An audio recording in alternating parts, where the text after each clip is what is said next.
Tony Pacini know what May Day is? I really don't. I mean, I didn't says either. May We Day. didn't. I mean, I so know it's a warning call. You have a couple but of May that's the Days, one right? thing. So there's a May Day if your ship is going if your ship down. is going down, a plane going down. Or like the county's failing because you really don't have a surplus. You yell, May Day, May Day. May Day, we're in the red. Probably should have held that today. Then. You should have, yes. So what is May? May Day is taken from a French word. Right, Mater, which means help me. So It's that probably is not like pronounced that way. Yes, I'm I sure believe it's not. Medea. Yeah, Yes. yeah, I'm sure Thank I'm you. pronouncing it wrong. But anyway, the French word is The only Mater. language in the world where you could be falling out of the sky in an airplane and your signal sounds sexy. Oh, wow, that's so awesome. So they came up with Mayday because it sounded like the French word for help me, and then that's, so that's an international distress call. May Day is May 1st, which in some cultures was the first day of summer, I guess. And it's also like a workers' celebration day. It is The also a socialist Wednesday. workers. It's also a Wednesday. So you announced yesterday that there is a pretty large surplus and bonding, credit, all of that stuff, all in good shape. And talk about that.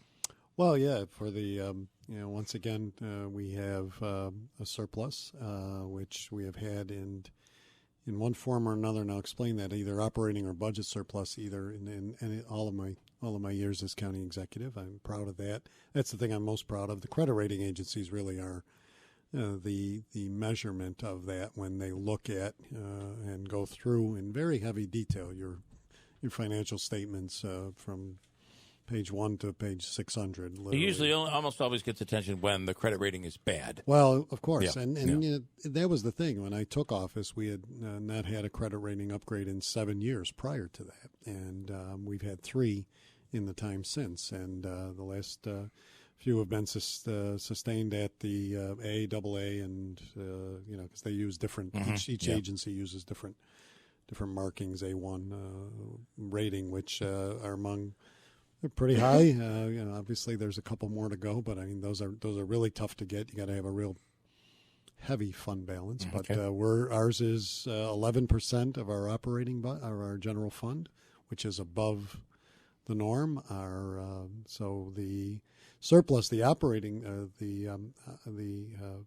operating surplus came in at over $400,000 above what the budget was placed at, and then in the budget surplus was 9.7 because we didn't use another 9.3 that was appropriated out of our fund balance for the budget, which is all good news because that sits then in our and stays in our fund balance and can be used as we go forward. What was the $9.3 million for? I'm just surprised. Usually there's a surplus. We got a little more revenue here than we thought. This project was less than we thought. Almost $10 million. Well, right. So it's a combination. It's really, when you look at surpluses, it's what are the factors that contribute to them? Increased revenue, but the revenue kind of was on the mark because we were looking at we pretty much budgeted dead even with actually a surplus of $400,000 above. So our estimating and our budgeting was dead on pretty much. The 9.3 was what was appropriated out of fund balance to complete the budget. When you put a budget together, you have all your revenues. You have your revenues. You have your state and federal revenues that come in, and then you have sales tax, you have property tax, you have nation revenue now, and which is up, by the way, right? Which is up, and then when we get to a point where it's either do we raise taxes $9 million, or do we use money out of fund balance? We use money out of fund balance to balance the budget, so that's included in our budget as we put it forth for the year. At the end of this year now, as we've gone through, we did not have to use it because our expenses were down overall. In a couple large cost centers. We've been monitoring that. Our purchases were down. Our overall spending, again, when you look at a budget, it's a blueprint. You're not supposed to spend everything that's in it. I tell my department heads that each and every day. And even the elected officials that I work with are been outstanding in keeping and staying within the budget and not spending. Sometimes you get near the end of the year, people see those accounts are still a little we need a little new flush, copier. and then we need something. Yeah. And it's when we cut those things off, and we really, it's a monitoring process every month of the year, and so, but then so spending's down, revenues are up. Nation revenue was up, as you said. Yep. Sales tax was above our projections. The other thing I'm always very conscious of and very proud of is that we don't overestimate sales tax. So when the sales tax number is, we've kept it really at conservative levels. I think I only increased the estimate of about 100,000 from 17 to 18, and we were up about 3.1 million in sales tax revenue. So those are the factors that I keep hearing, nobody shops in Oneida County anymore because the sales tax. Everybody flees Oneida County. That's what some of and I got to tell you, say. I don't necessarily see that. No, it's not true. It's totally made up. It's not and real. The problem you have is with that theory is that all right, I'm going and listen, I'm all for buying your appliances or whatever it is, your larger things, buying them from the mom and pop stores, and there still are some of those around. The problem is places like Lowe's and Home Depot have such buying power that you save so much money on the actual cost. It is not cost effective to buy, let's say, at a small shop in Herkimer County. You actually will, even after the sales tax, you're gonna end up paying less.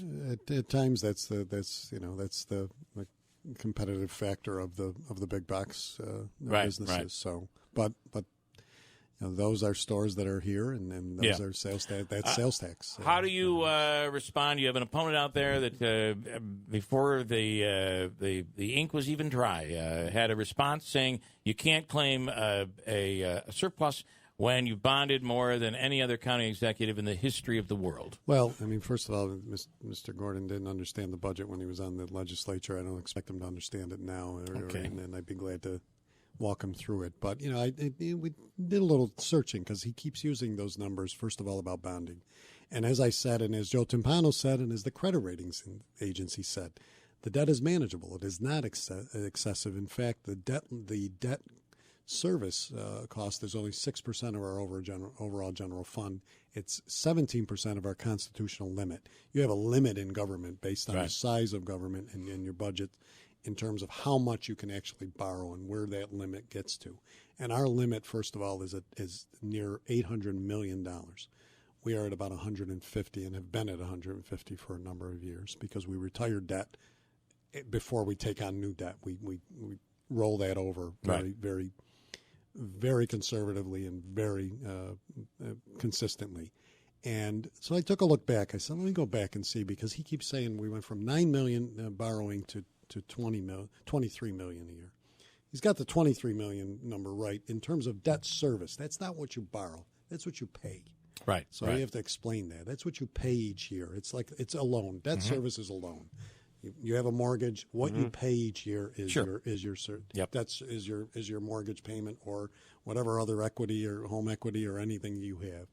So our debt service is at $23 million, which is a number of projects. So which one doesn't he want me to do? Does he not want me to take care of flooding, to fix roads, fix bridges? Because that's what's in there. MVCC. I mean, that's what that goes for. Now I went back and I looked at the budget I inherited that from when I took office in 2007. Yep. So the debt service right now, and that includes the general fund debt, the road fund, roads and bridges, and the road machinery fund, which are three funds that comprise the debt service. They're at $23.2 million, I think. Don't hold me to the 0.2, but it's a little over 23 Roughly million. 23, yeah. In 2007, when I took office, it was 21 million, just shy of 21 million. So in 12 years, I mean with inflation, with all of the costs, with the projects that we've taken on, that's the increase. Right. It's about 1.7 million in increase debt service. But again, I point to the projects. I point to the importance of what that means, and having a strong credit rating is how you can borrow at a lower interest rate, how you can continue to move forward. So his numbers are wrong, just like everything else he says is wrong. And and But it's easy included. It's real easy, but you got three major credit ratings: Standard and Poor, Moody's, Fitch. You got the state controller looking at a budget. I mean, this is not, county budgets and city budgets. I mean, there's. Forgive me, this is a crazy thing. There's no fudging numbers. There's no hiding numbers. There's no anything. It's not like the businesses that he's had and failed that have gone by the wayside because of bad management. It's solid management. I'll count that as your third shot. I can't believe it. It is National Vaccine Week, so isn't it May Day or whatever? I'm hoping he claims May Day. And listen, I can't fault you for. Here you have someone out there that has failed at has failed at business. I mean, plenty of successful people have failed at business. Sure. But he's basically saying that these credit ratings mean nothing. Well, I mean, because ultimately, if your debt was much higher, the credit rating would be going down. Absolutely, the credit rating. The agencies look at this, and we've been through this, and we just go like through, your home credit rating. You have to understand, too, we go through a detailed process. As I said, they look at all the audited financial statements, and that's another thing that somebody else said, that nothing's audited. Everything's audited. Audited financial statements that go from the first of the year to all your accounts receivable, all your accounts payable, all your revenue, all of that. And then, we have intensive meetings with I call them bond agencies, the credit rating agencies.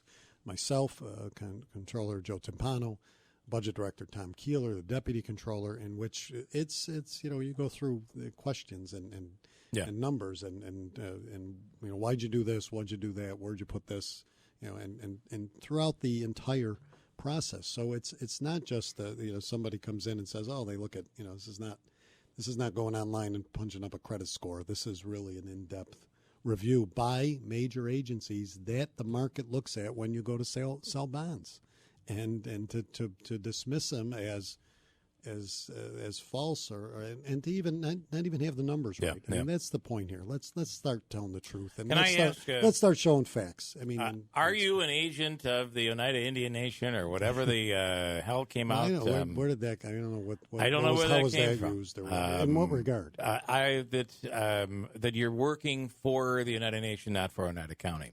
That's just and the other thing that came up was they're buying you cars. I don't know where you're hiding these vehicles, by the way. The other thing was brought up on air, and a listener had called it and said, couldn't the Oneida Nation? I mean, they're telling us this is what they're making, and by the way, the numbers are going up. They are. While other casinos are not. While others are not in the state, and some are really struggling. They are. So, and a lot of that probably has to do with the fact that the Oneida's had a pretty decent head start. They've got quite a facility there.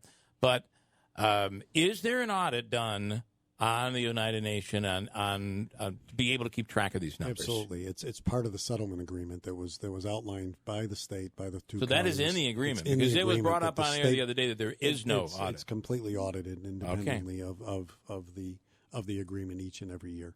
All right. Can I ask? And that was the interview during when Hennessy was on. The failed business. I just want to go back to this Gordon thing for a second. What was the failed business? Didn't he sell his business? Right? Remember, that was an issue that came up when he was running for county clerk. It was the bar down the on Gordon's Tap Room. Yeah. Okay. Yeah. Okay. Was that what you were referring to? That came out during the county clerk's race. Well, I think there were others. I mean, that I've heard of. Look, he throws things out there. I'll throw that out there. I know that he's had a couple. And on the ratings point, I just want to go back for a second. If the county's debt or debt service was out of whack, for lack of a better term, that would affect your credit rating, Absolutely. right? If they Without said you got all this money here, you're going to have to pay in 2 years, 5 years, 10 years. There's two major things that affect credit ratings. Obviously, the excessive debt that, again, you could continue to borrow. It's like again, I go back to the personal thing.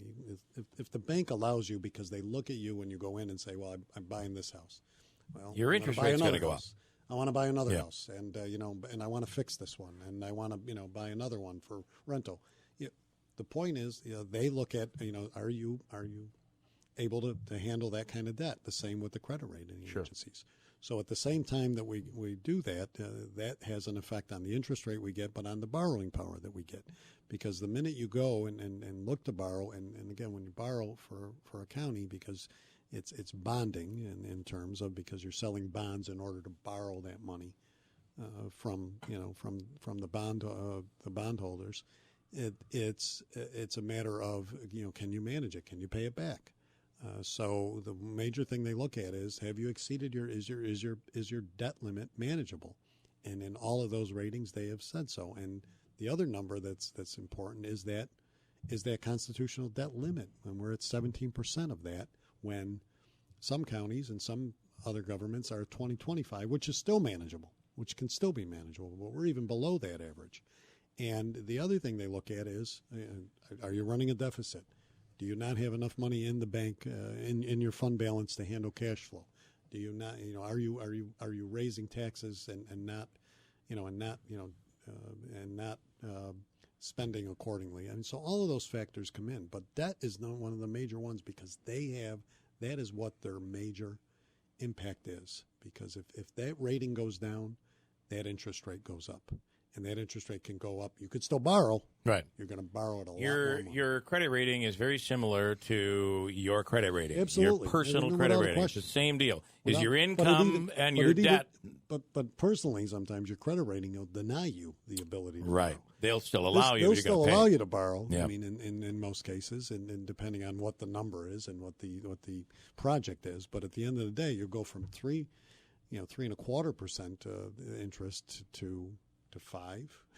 Which, by the way, 7, for 6, areas that don't have the fund balance and municipalities that don't have, a bad credit rating and a higher interest rate can be enough to put you in jeopardy of being able to borrow, because you have that constitutional limit. And it has to have that combination. Right. You're absolutely right. You have to have a strong fund balance in order to handle that, because if we talk about, if the economy does go south, if something sales happens, tax dips, if the nation revenue dips, if property tax something catastrophic happens, then where's that revenue going to come from? You have further on this? I do, but go ahead. I want to ask you, because we've got about 5 minutes. How many more times do you feel you are going to run for county executive, and why is it important for you to run and continue? What are you trying to continue? What are you trying to finish? What are your thoughts and plans for the future? Well, I never thought that I'd be running again for a fourth term. I did not. But the work that we've done and the things that I would like to see accomplished over the next 4 years, really, when I look at Nexus, when I look at the U District and some of the other build-outs, when I look at the work we're doing in flooding, which is important to get those projects done, that I made commitments to those residents and then those towns and villages that need it. When I look at the hospital project and why I believe and strongly have believed in that and want to see that get built. Yeah. So it's those things. You wake up in the middle of the night and say, Marcy, I'm going to just, Marcy before I'm done. Look, Marcy is something that we, as I said with the announcement a week ago about Texas Instruments, it's time to take we need to take a look at what other options and what other pieces. Now we're going to put the hospital there? That was a suggestion. Let's not be. And by the way, that wouldn't fit the criteria for the money. That's got to be in a population-based inner city. And here we go again. It's just, as I said, he didn't weigh in 4 years. He hasn't said a word. He's kind of shied away from it because he doesn't want to make either side angry. But then to say to put the hospital there, and then in Quad C, which has nothing to do with the Marcy land across the street, and is owned by SUNY Poly, so you're going to kick Danfoss out of there, and it's not built for a hospital. It's just nonsense. Okay, what do you do with the almost $10 million now? You send everybody a nice big refund check, a little rebate check. It was actually somebody's text in. Maybe the people in Utica's taxes went up. Should they refund those people based on the surplus? Should we refund? Well, we don't refund. We're not. We don't do the rebate program that the state does. I didn't really think you would. But what happens with it? Does it go to the hospital project? Does it go to another project? Look, I'll use the example. A couple of years ago, we went through this in 17 when we had a surplus in which we didn't use. A big chunk of that money went for flood mitigation immediately because the state was doing nothing. The federal government was doing nothing. So when you have a fund balance that's healthy and things come up, you can do that now.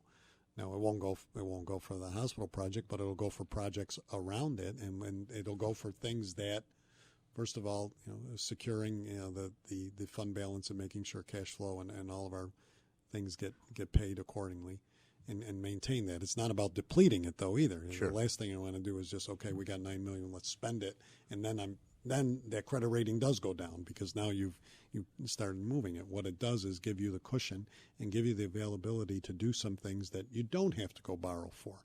When you do have to do flood mitigation in an emergency, when you do have to buy some equipment, or when something happens like the opioid crisis and we need to inject a little more money into the prevention or the education or the enforcement of that, it gives us that cushion to do that, and it gives us the ability to maneuver and handle emergencies. John is on in Bridgewater with a question. John, you're on with the county executive. Hey, Mr. Pisani, I just got one quick question. Sure.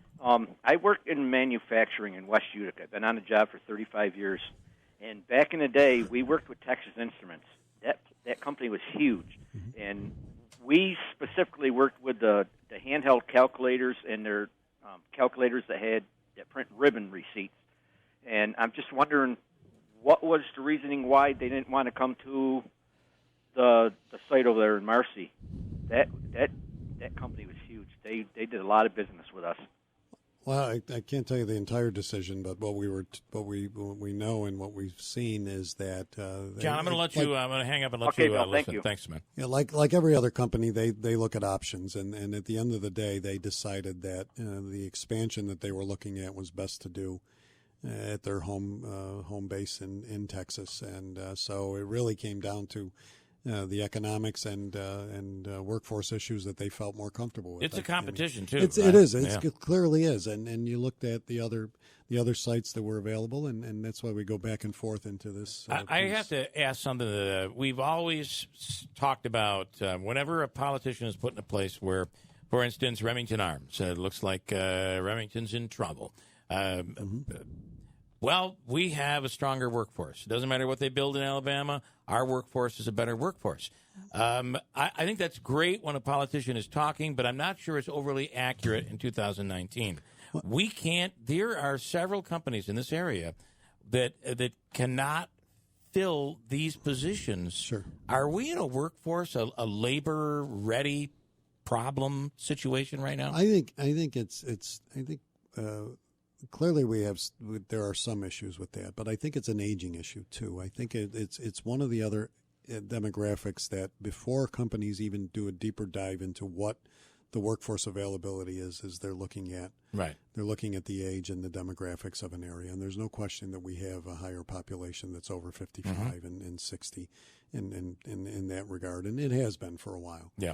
And so sometimes it stops there, but I don't really believe we have a workforce problem in that regard because you're drawing from a strong region that has, again, it's not about Oneida County alone, and I've said this. Rome is a good example. The base is a good example. Well, it is, but a lot of those, I mean, and people we've are talked coming about that. Town. They're coming from Onondaga, Yeah. they're coming from Lewis, they're coming from Madison, they're coming from, from Herkimer, and vice versa. When they go to Remington, Remington's not all Herkimer County. The Tractor Supply is not all Herkimer County. Yep. The same as a Special Meadows or a ConMed or any of those other businesses. Is it a big enough problem though, where we need to do a program with the community colleges? I think it's a problem all across upstate in general in terms of just retaining that population. And do we need then, if we're bringing people in, I know one of the issues that Rome Mayor Jackie Izzo is always talking about is she wants those people to live in Rome as opposed to coming. Sure. Do we have the housing for that? Do we have a housing issue? We don't, and we're starting to see that, and that was what Vision 2020, the program I instituted some years ago, looked at in terms of this, and we have made some strides. There have been the townhouses, the condos type housing that everybody is looking for, and clearly the lofts of what's happening downtown. And look who's moving in them, young people, and that's what we want, and that's what we need. So I don't think it's as big a problem in terms of workforce capability. Yep. I think it's an aging issue that we have to get over. Bob, I'll make this the last one. Bob in Boonville with a question for the county executive. Hey, good morning. Hi, Bob. Good morning. I was wondering about Route 294. It's been a mess all winter. They tore it up in November, and just wondering if they had some plans. We heard it was going to be the first thing on the agenda when the plant's opened, and nothing's happening yet. Well, I mean, it is on the plan. I know for this year. I'll double check when I get back in the office. The plants have just started open, and we just started some of our road projects. So we've been a little behind because, quite frankly, the weather has not been cooperative. Right. Usually, we can get started a little more in April, but look at what we've been dealing with. But if you call my office, I'll get a better answer for you. I'm pretty certain that's going to get done. All right, thank you. All right, Bob, thanks. And Tony Pacini, thank you so much. Thank you. Appreciate it. We'll do this again, I'm sure, soon. Okay. All right, cool.